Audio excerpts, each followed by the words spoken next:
जय शिवराय मित्रांनो. तर आज आपण चाललो विसापूरला. तर आपण रात्री मुक्काम केला होता लोणावळा ठिकाणी आणि तिथून आपण पुढं आता निघालो आहे विसापूरला.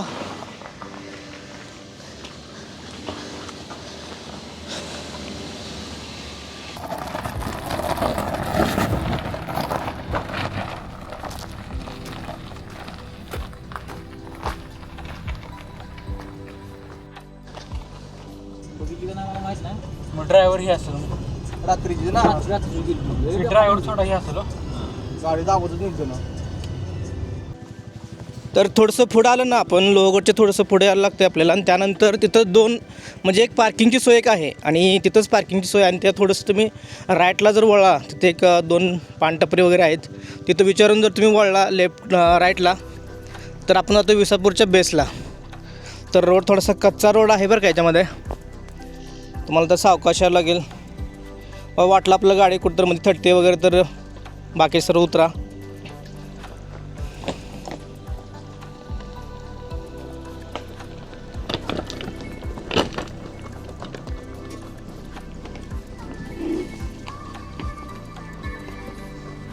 आणि महत्त्वाचं म्हणजे गाडी खाली घासू नये याची काळजी घ्या. तर इथं जर आलो ना आपण तर आपल्याला गडाचा थोडासा व्ह्यू पाहायला मिळतो. इथूनच विस्तीर्ण असा हा विसापूर किल्ला.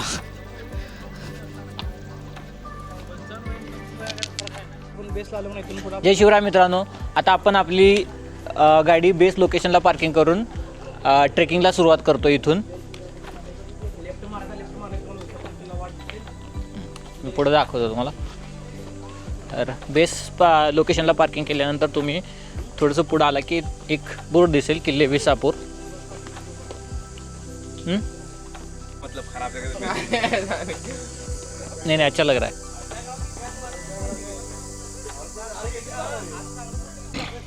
ट्रेक सुरू करून 2 ते 3 मिनिट झाले.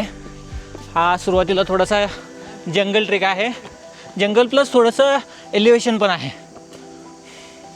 काही ठिकाणी पूर्ण जंगल क्रॉस केल्यानंतर आपण गडाच्या पायथ्याशी येऊन पोचतो. काही ठिकाणी जंगलातूनच एलिव्हेशन असतं. तर त्यापैकी हा दुसरा प्रकार. यस. असं म्हणतात विसापूर किल्ल्याला ट्रेक करण्याची किंवा भेट देण्याची सगळ्यात भारी वेळ म्हणजे पावसाळ्यात असते. जेव्हा या समोर दिसणाऱ्या दगडातून खळखळत वाहणारं पाणी आणि त्यातून जेव्हा तुम्ही ट्रेक करता तो अनुभव अत्यंत अविस्मरणीय आणि थरारक अशा प्रकारचा असतो आहे. विवान, तुझं नाव काय आहे?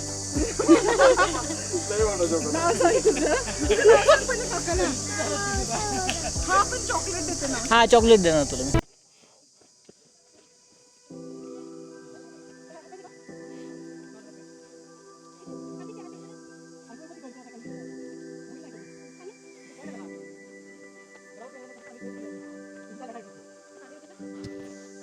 तर हा होता जंगलातून बाहेर येणारा पहिला टप्पा. इथून आपण जंगलाच्या बाहेर येतोय आणि जी समोर सुरू होती ती एक छोटीशी पायवाट जी अशी डाव्या बाजूला वरती गडावर पोहोचते.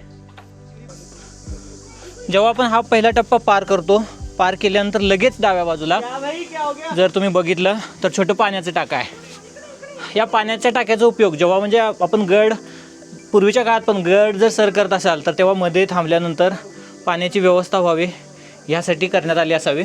आणि याच पाण्याच्या टाक्याच्या अगदी वरच्या बाजूला एक छोटासा लेख लिहिण्यात आला आहे. आता या लेखाची थोडीशी या लेखाबद्दल जास्त काही माहिती नाही आहे. आपण थोडा पायरी मार्गाचा एक व्ह्यू घेऊया.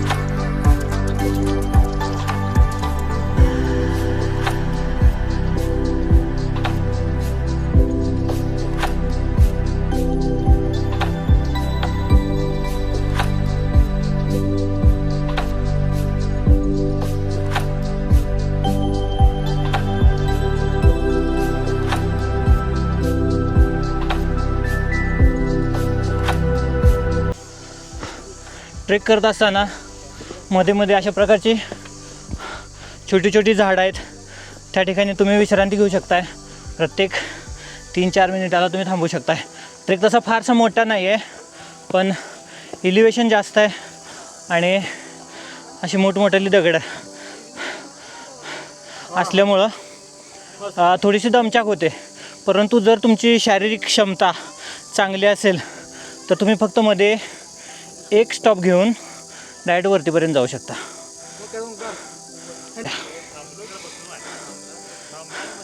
काय पोचू शकतो वरती? अरे बापरे, पोहोचू शकतो, पण अशा प्रकारे पहिलाच ट्रेक होता आणि जाम जिरलेली आहे, दमछाक झाली.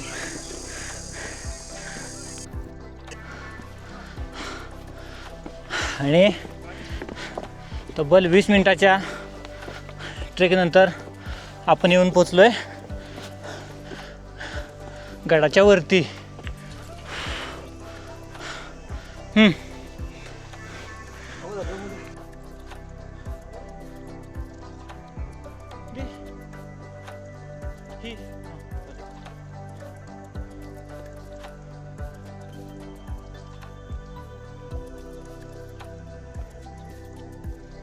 छत्रपती शिवाजी महाराज की जय जय भवानी, जय शिवाजी, जय भवानी, जय शिवाजी, हर हर महादेव, हर हर महादेव.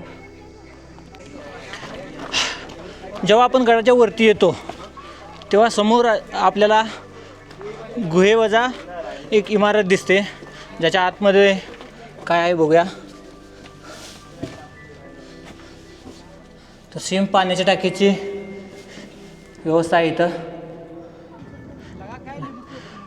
विसापूर किल्ल्याच्या वरती आल्यानंतर लगेच आता आपण निघालो आहे गडाच्या उजव्या बाजूला ज्या असणाऱ्या वास्तू आहेत त्या बघण्यासाठी आपण आता निघालो आहोत. थोडंसं पुढं आल्यानंतर आपल्याला दिसतो तो एक तटबंदीचा छोटासा भाग. कदाचित ही तटबंदी पूर्ण गडाला असावी. आता तुटल्यानंतर हे थोडेसे त्याचे अवशेष जे राहिलेले आहेत त्याच्या प्रकारे आहेत.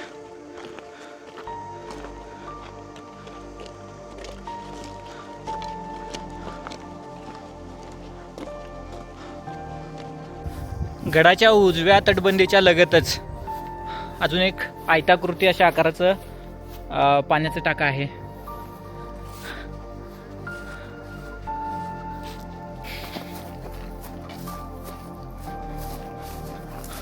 आता आपण गडाच्या पूर्व दिशेला चाललो आहे आणि आज ही अत्यंत भक्कम अशा स्थितीत असणारी ही तटबंदी आहे.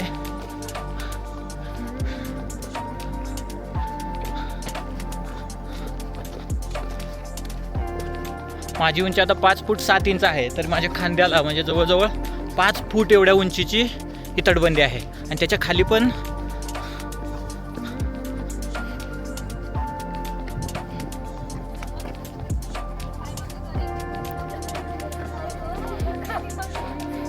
तटबंदीला लागूनच एक दुसरा पायरी मार्ग आहे, ज्याच्यावरून आपण गडाच्या अजून वरच्या टप्प्यावर पोहोचतोय. या पायऱ्या चढून वर गेल्यानंतर ज्या पद्धतीने कोकण कडा आहे तसा या विसापूर किल्ल्याचा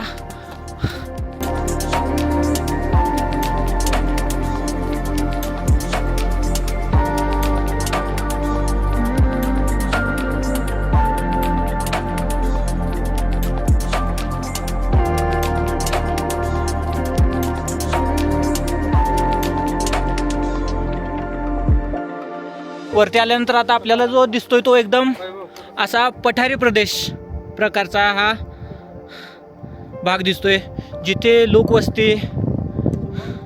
व्हिडिओ घेतला आणि हा थोडे ड्रोनचे व्हिडिओ केल्यानंतर आता आपण निर्णय घेतला की गडाच्या पश्चिम बाजूला जायला. जनरली लोक याच बाजूने जातात जिकडून आपण वरती आलो. आता आम्ही काय निर्णय घेतला की आपण गडाच्या या बाजूने जाऊ.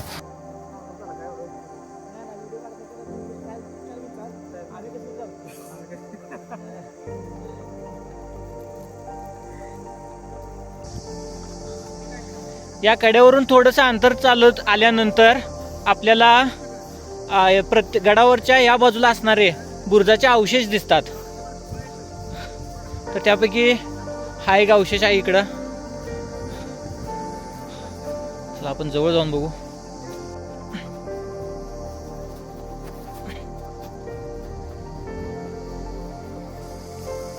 हा एक आहे छोटासा बुरुज, ज्याचे अवशेष दिसतात इथं.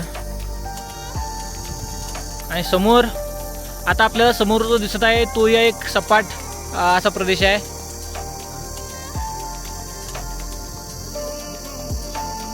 कदाचित तो म्हणजे त्याच्यावर चढाई करणं किंवा तो जिंकणं अतिशय सोपं असेल, त्या कारणाने तिथं कुठल्या गडाची निर्मिती झालेली नाही आहे.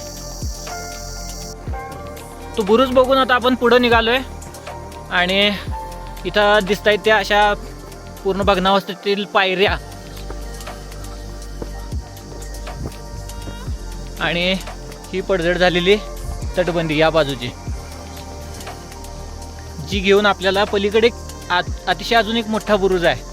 तर त्या बुरुजाकडे ही वाट आपल्याला घेऊन जाते. तर आपण आता त्या दिशेने निघालो आहोत.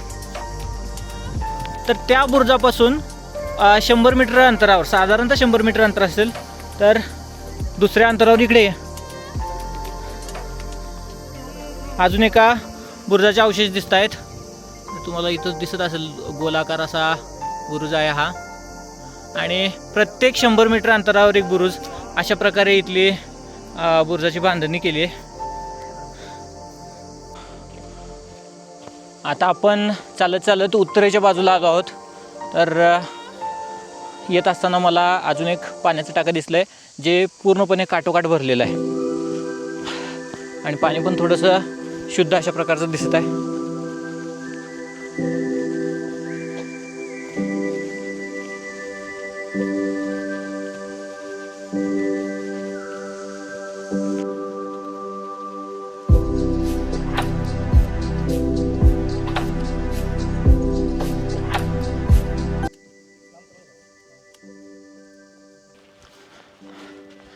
तर आता आपण गडाच्या उत्तर दिशेला आलो आहे, जिथं हा सगळ्यात मोठा बुरुज आहे. तर शेवटी आपण इथे येऊन पोहोचलोच. आपण आता वरती जाऊन बघूया बुरुज कसा आहे.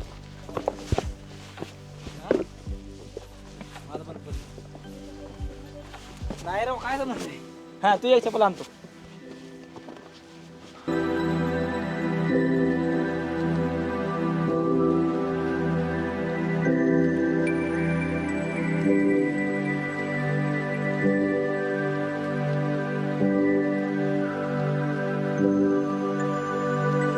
त्या बुरुजा शेजारीच एक जुनं घराचे अवशेष किंवा मंदिराचा अवशेष असावं.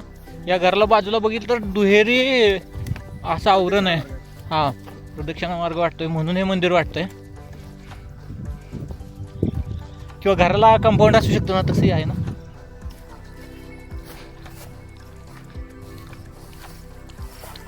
इकडं काही ट्रेकर सावलीला जेवणाचा आस्वाद घेताना दिसत आहेत.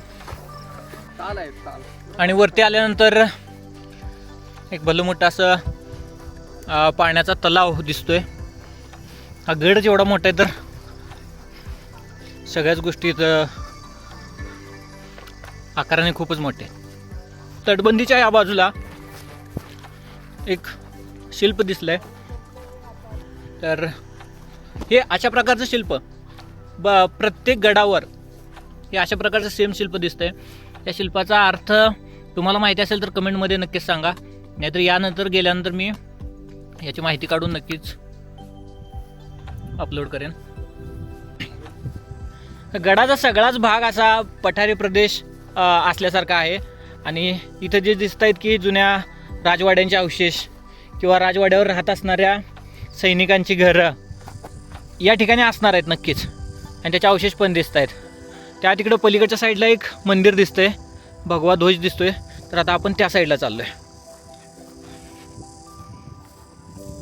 मंदिराकडे जाताना रस्त्यात अजून 2 पाण्याची टाकी आहेत. एक आहे एल आकाराचं पाण्याचं टाकं आणि दुसरं आहे ते आयताकृती, ज्याच्यामधून आपल्याला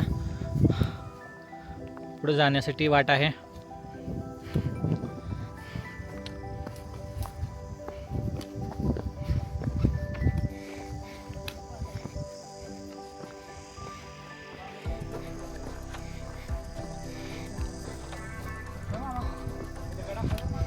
विसापूर किल्ल्यावर एवढी पाण्याची टाकी आहेत.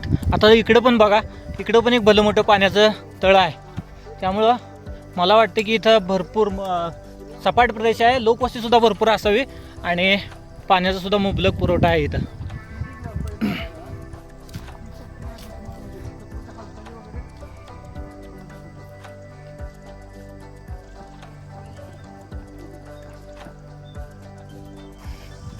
तर आता आपण येऊन पोचलोय भगवान महादेवाच्या मंदिराजवळ.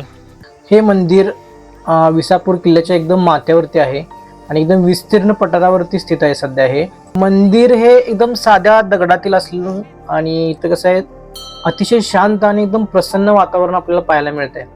तर आपण हे स्वयंभू महादेवाची जी पिंड पाहिली तर त्या पिंडीबद्दल असं बोललं जातं की ती स्वयंभू पिंड आहे असं इथले स्थानिक मानतात. मंदिराच्या पाठीमागे एक ना पाण्याचा टाका आहे. आम्ही मागल्या वर्षी याला भेट दिली तर त्यावेळेस हे स्वच्छ आणि वापरण्यायोग्य होतं, पण आपण यावेळेस जर पाहिलं तर ते पिण्यायोग्य किंवा वापरण्यायोग्य असं वाटत नाहीये. जर तुम्ही सोबत जेवण आणलं असेल तर या मंदिराच्या तुम्हाला आसपास जर पाहिलं तर जेवण करण्यासाठी खूप अशी छानशी जागा आहे, तर नक्कीच आनंद घ्या याचा. क्षणभराच्या विश्रांतीनंतर आम्ही आमच्यासोबत जे खाण्यासाठी साहित्य आणलं होतं, तर जेवण उरकून आम्ही आता पुढच्या प्रवासासाठी निघालोय. आता आपण निघालो आहोत पाटण गावाकडून गडावर येणारा जो मार्ग आहे त्या मार्गाच्या दिशेने आपण निघालो आहोत. या बाजूला जो दिसतोय तो एकदम सरळ असा कातळ कडा आहे. तर पाटण गावाकडून जो येणारा रस्ता आहे पायरी मार्ग आहे, तिथून वरती आल्यानंतर आपल्याला दिसतात ते तोफांचे अवशेष आणि अगदी सुस्थितीत असलेल्या या तोफा आहेत.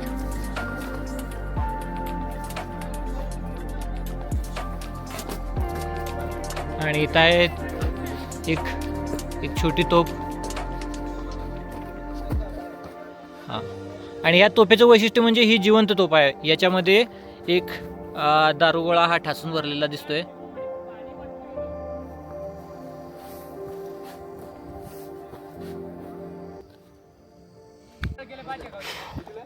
आता चला आपण तिकडून येणारा पायरी मार्ग ॲक्च्युली कसा आहे ते पाहूयात.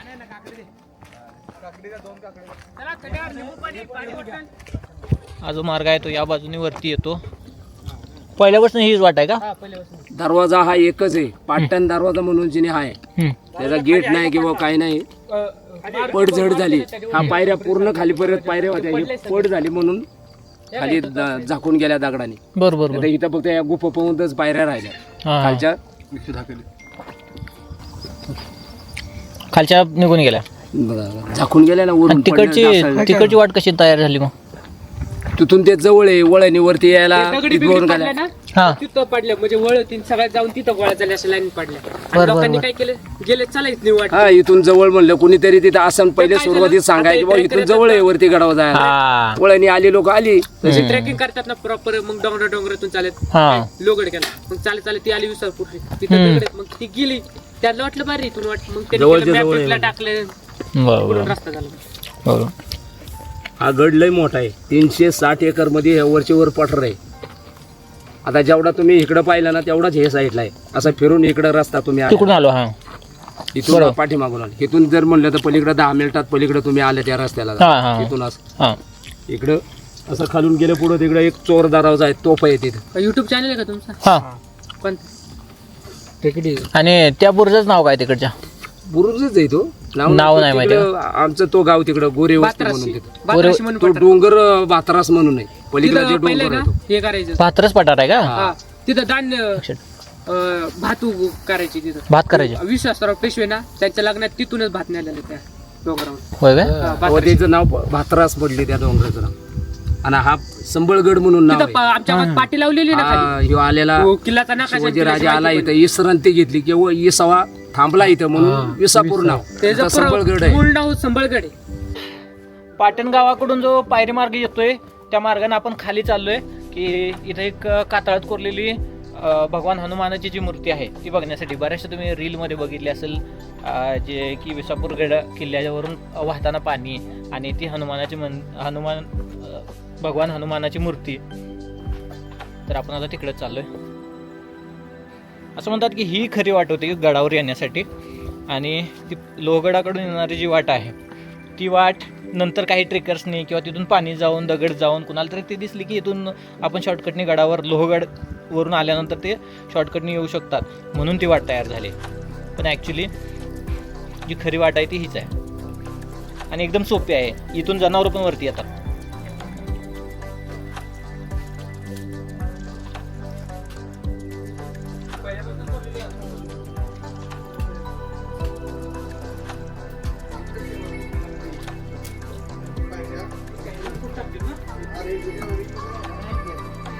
आणि इथं धान्य कोठार आहे. हे नक्कीच धान्य कोठार आहे. ही एक रूम आहे आणि याच्यावर वरती भगवान गणेशाची मूर्ती आहे आणि हे दुसरं धान्य कोठार ज्याच्यामध्ये एक चक्र आहे, फुलाचं चित्र आहे आणि अतिशय भव्य असं मोठं धान्य कोठार आहे हे. आता आपण गडाच्या पश्चिम बाजूला निघालोय. आपण आतापर्यंत फक्त अर्धा गड कव्हर केला आहे आणि अजून अर्धा गड बाकी आहे. तर त्याचा विस्तार तुमच्या लक्षात येत असेल. मला तर हे बघून राजगडाची आठवण येते. आणि पलीकडच्या बाजूला मोठी तटबंदी आणि इकडं असणारे मोठमोठाले पाण्याचे टाके. नुसते पाण्याचे टाके आणि तळे दिसतील तुम्हाला इथं या गडावर. आता आपण आहोत गडाच्या मध्यभागी. जे समोर दिसत आहेत ते पुरातन राजवाडे ज्याचे बऱ्यापैकी मोठे अवशेष आजही शिल्लक आहेत. आता जो समोर आहे ते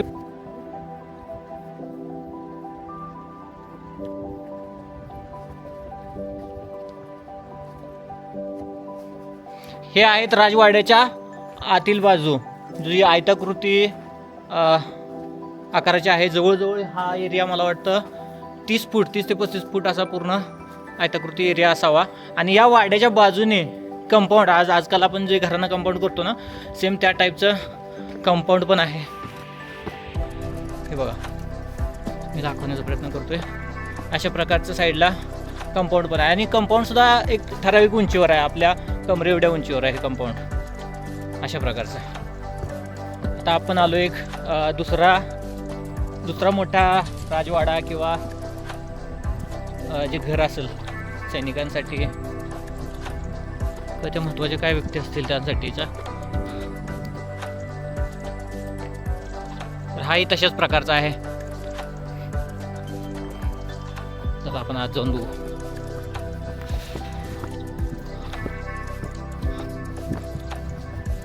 सेम बाहेर असणारे तटबंदी आणि हा आयताकृती. हा इथं थोडंसं काहीतरी वेगळं वाटतं की इथं पायऱ्या चढून स्टेज असल्यासारखं काहीतरी आहे.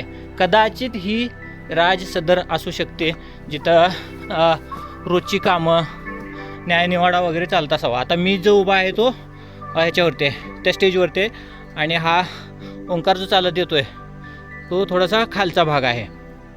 आता आपण आलो आहे गडाच्या हा पश्चिम भाग आहे आणि एवढा या गडाला हा मधला जर एरिया सोडला हा उंचवटा सोडला ना पूर्ण असा एकतर गड पूर्ण आकाराने इतका मोठा आहे 60 एकर मध्ये आहे आणि बराचसा भाग हा सपाट पृष्ठभाग आहे. हां आणि इथं बघितलं तर एक मोठीच्या मोठी तटबंदी दिसते. तटबंदीची अख्खी लाईन शेवटपर्यंत इथून दिसते. लोहगड कुठल्या साईडला हां आणि हा समोर जो दिसतोय विंचूकडा तो लोहगड दिसतोय इथून.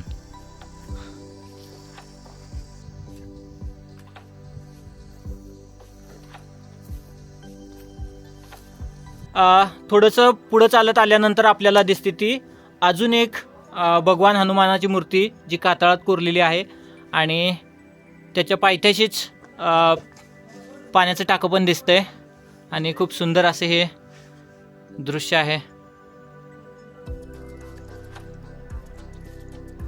गडावर आलेली ही जनावरं बघितल्यानंतर तुमच्या लक्षात येईल की गडावर ट्रेक करून येणं एवढं डिफिकल्ट नाही आहे. पण कुठल्या त्या पाठीमागच्या रस्त्याने पाटण गावाकडून जर आला तर तुम्ही इझिली वरती येऊ शकता. तटबंदीला जागोजागी अशा ठिकाणी मोठमोठ्या जंग्या बसवलेल्या आहेत की ज्यातून आपल्याला गडाच्या खाली लक्ष देता यावं म्हणून बनवलेल्या आहेत.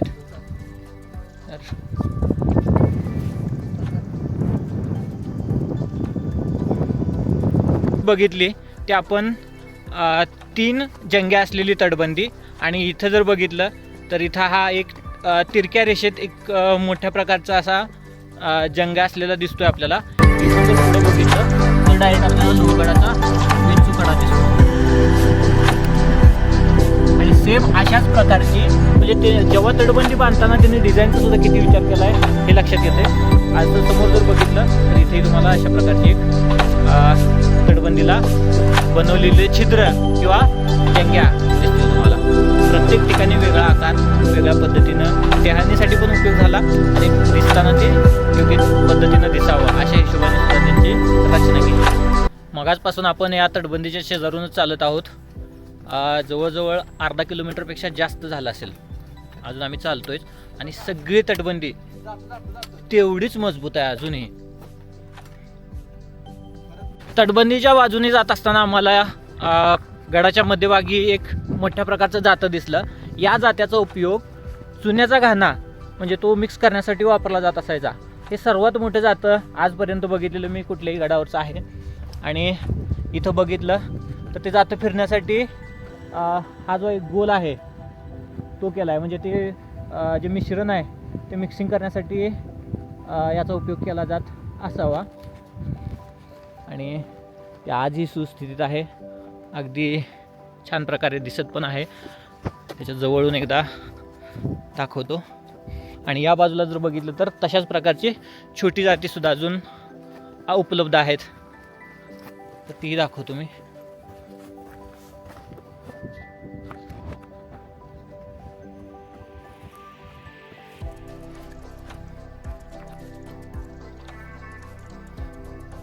मी ह्या थोड्याशा तटबंदीचा व्ह्यू ही तुम्हाला दाखवतोय. इथे आहेत आपल्यासोबत आलेले ट्रेकर्स आपल्यासोबत आहेत. आणि आता आपल्या मोबाईलची बॅटरी राहिली 5%. याच्यामध्ये जेवढे अजून जे काही पॉईंट्स असतील बऱ्यापैकी आता आपण गड उतारालाच आलो आहोत, तर याच्यात जे काही पॉईंट्स मिळतील ते मी तुम्हाला दाखवायचा प्रयत्न करतो. तर आता आपण येऊन पोहोचलोय आपल्या विसापूर किल्ल्याच्या शेवटच्या पॉईंटला, जिथून आपल्याला पूर्णपणे लोहगड आपल्या नजरेच्या टप्प्यात येतो.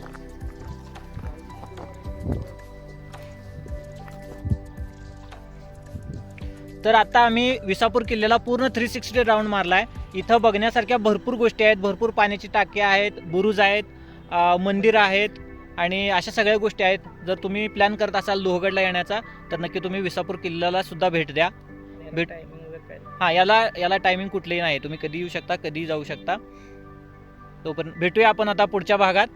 तोपर्यंत जय शिवराय.